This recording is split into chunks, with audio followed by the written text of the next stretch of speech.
निन्दा आइरहेको छ कोहीद्वारा भने परमेश्वरलाई भन्नु, पिता उहाँद्वारै मेरो मन बढ्ने काम देखाउनु, मेरो मन उठ्ने काम देखाउनु, उहाँद्वारै मलाई उत्साहित बनाउनु। परमेश्वर जोद्वारा मलाई गिराएको छ उद्वारै तपाईँले उच्च पार्ने काम देखाउनु। धन्य पिता भइसक्यो भन्नु।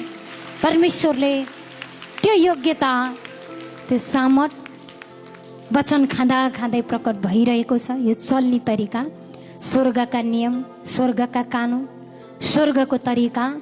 परमेश्वरमा बढ्नु भनेको सही काम गर्ने चाहत हुनु, सही काममा मन चाहत, सही चिजमा लगाउँछौँ। तब परमात्मा पिताले तपाईँले नसोचेको काम आजै परमेश्वरले प्रकट गरेर दिइसक्नु भएको छ। परमेश्वरले त्यस्तो धार्मिक कर्म गर्नको लागि चुन्नु भएको हजुर हामीलाई। तपाईँ हामी साधारण मान्छे होइन, चाने चुने मान्छे होइन, संसारबाट जस्तो आयो त्यस्तै लिएर मन खस्रक्क पार्ने मान्छे होइन, हालत आएर गिरिहाल्ने खस्किहाल्ने मान्छे होइन, हालत आए पनि त्यसले केही असरै गर्न नसक्ने मन हामीले पाएका छौँ। हालत आउँछ तर मनलाई केही फरकै पर्दैन, किनभने त्यो हालतलाई चिर्ने ईश्वर हामीसँगै हुनुहुन्छ। हामीले चिर्नु पर्दैन, हामीले आफ्नो लाउनु पर्दैन, कहाँ जाने के गर्ने गर्नु पर्दैन। पितामै गरेको आराधनाबाटै परमेश्वरले सिद्धताको काम 1000% प्रकट गरेर दिइसक्नु भयो। हर समय परमेश्वरले महिमा दिनुभयो।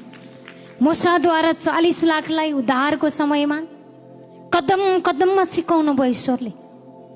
त विरोधीहरू, हत्याराहरू हैन मार्नको लागि फारोका सेनाहरू, फारो राजाका सेनाहरूले मार्न भनेर पुरा हतियार सहित शस्त्र अस्त्र दल बलको साथमा चलिरहेको थियो। तर एकजन मूसाले विश्वास गर्नुभयो ईश्वरलाई।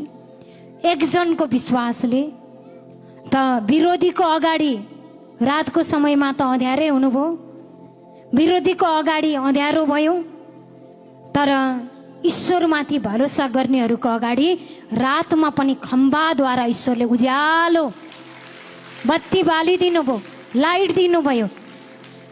तब रातारात ईश्वरले के गर्नुभयो? रातमा पनि उज्यालोमय काम गर्नुभयो, रातमा पनि हिँड्न सक्ने बनाउनु भयो। त्यस्तै जीवनका समस्याको रातमा, समस्याको अन्धकारमा पनि ईश्वरको वचन ज्योति हो। तपाईँ हामी ज्योति हो, अन्धकारमा पनि हामी हिँडुल गर्न सक्छौँ, किनभने ईश्वरले स्वयं ज्योति बनाउनु भएको छ।